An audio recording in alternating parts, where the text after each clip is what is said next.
this video, I'll create a 2D practice drawing and I'll start with drafting and annotation workspace.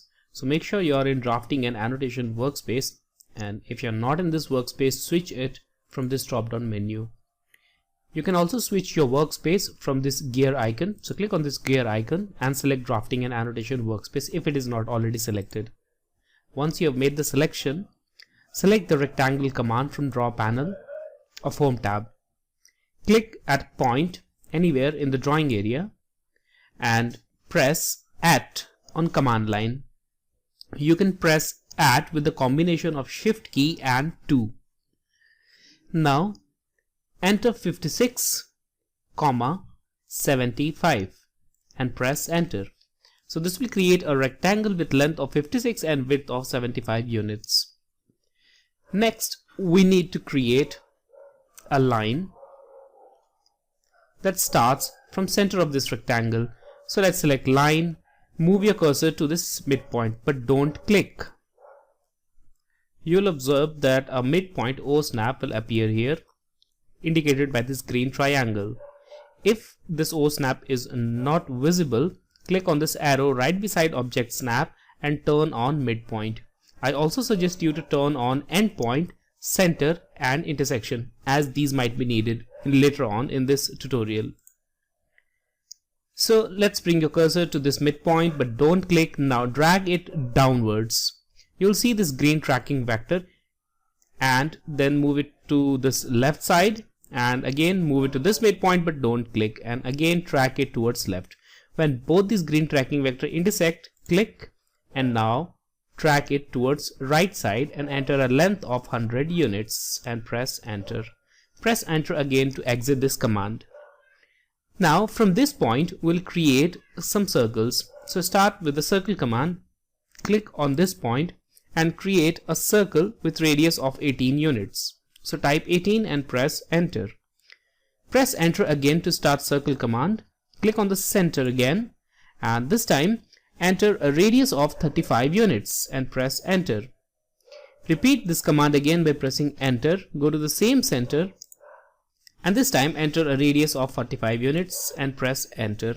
So now we have created all the 3 circles which are required from this point.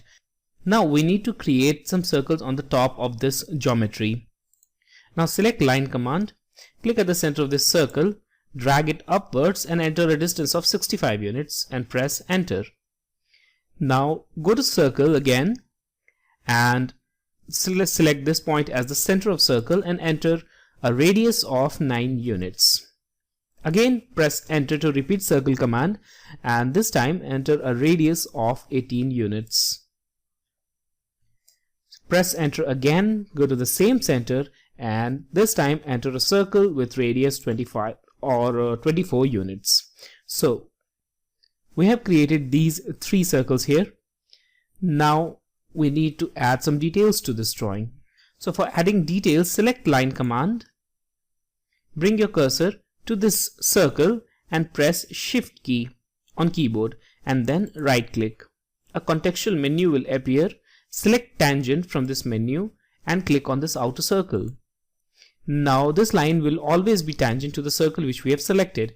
Now we need to create a line which is completely straight and which points towards downward direction. For that, type at on command line, enter the length of line. In this case we can choose a random length. Let's select 50 and then enter a length 50 and then angle.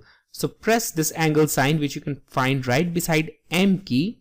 So type this angle and enter an angle value of 90 degrees and press enter.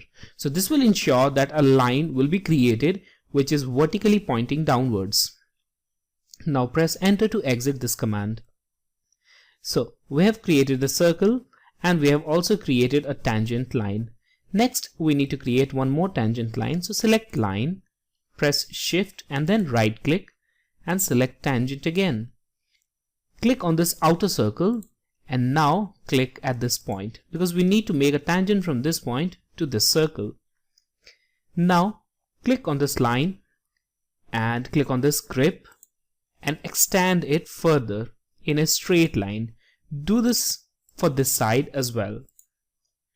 So this line will act as our center line, and now we'll make some changes along the center line. Select trim command and press enter.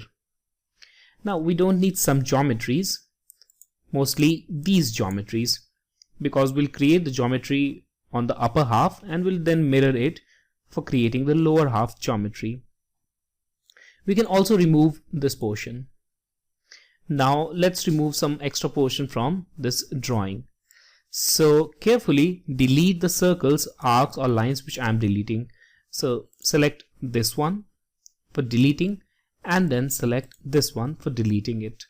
Now click on this one for deleting and this one as well. So we have done the deletion. That's all for now. Let's exit this command. Now we need to select all these small bits and pieces of geometries and manually we need to delete them. So select them all, press delete. Select this line segment as well and press delete. So now we have a clean geometry here. Now let's select offset command. So go to offset, enter a offset distance of 24 unit and press enter. Now click on this central line and click upwards. So we have created an offset line. Now press exit. Now we need to create one more central line. So for that, let's select this line and join this center with this center. We need to create an offset of this line. So select offset and enter an offset distance of 65 unit and press enter. Now select this line which we have created and select this side. So click anywhere on this side and it will be created an offset line. Select trim, press enter, and now trim all these extra lines. These are no longer required. And trim this one as well and trim this smaller line as well. Now we need to remove all the extra lines which are not at all required. So here we have made the next half of our drawing. So our only final portion of this drawing remains. For that we need to select offset command again and this time enter offset distance of 6 units. So press 6 and enter. Now select this line and make an offset upwards. Again you need to create an offset of this line, but before that select it and explode this line because right now this one is completely acting as a single unit. So we want it as a separate unit. So select this line, type X on command line and press enter. So this will explode this geometry into its individual units. Now go to offset and enter offset distance of 14 unit. Press enter. Now select this line and click towards right. Again we need to go to trim command, press enter, and now trim all these extra lines which we don't need. So these are the lines which are not required. So we have made the final geometry. Now let's remove all the lines which are no longer required. So we don't need this line. We also don't need this central line. So let's erase both these lines. Now we have missed a final trim. So select trim again, press enter, and we need to trim it from this point as well and press enter. Now remove this line as well. So this is the final geometry which we need to use, and we'll make a mirror image of this geometry. For making mirror image, select this complete geometry, go to mirror command, and now select these 2 points. So this will be the first point, and you can select any other point, but I'll recommend you select these 2 endpoints. Select this point and press enter. As soon as you do this, you'll see that this complete geometry is now created. There is one final detail which is left, which is here. So we don't need this line as well, that you can remove by using trim command. Select trim, press enter, and now remove it by trimming it. So we have created our final geometry because this geometry has been created into 2 mirrored parts. So right now it's acting as if these are 2 arcs. In order to join them, select complete geometry, press J on command line and press enter. So this will ensure that the complete geometry will now act as a single unit, and instead of an arc, this object is now a polyline. So now we have a complete single geometry.